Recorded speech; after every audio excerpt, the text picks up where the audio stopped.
Kasus demam berdarah dengue atau DBD sepanjang Januari hingga Mei 2026 di Kabupaten Garut, Jawa Barat melonjak hingga 644 kasus, 4 diantaranya meninggal dunia.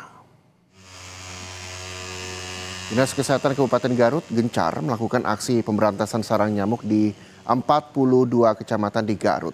644 warga terkonfirmasi positif DBD sepanjang Januari hingga Mei 2026. Akibat lonjakan kasus ini, 4 warga meninggal dunia.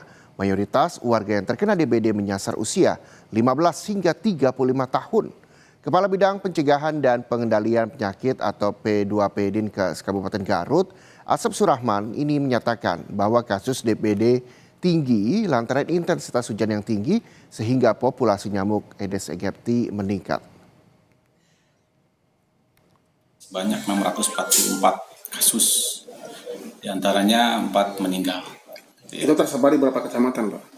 Ini hampir menyeluruh ya, kecuali ada beberapa kecamatan yang tidak melaporkan ada kasus DBD. Dampak El Nino juga ya, musim penghujan sehingga banyak genangan air, terutama yang ada di bekas wadah-wadah bekas gitu ya, seperti ban bekas, kaleng-kaleng bekas yang diisi jadi perindukan atau baru berkembang biaknya jamuk Aedes aegypti.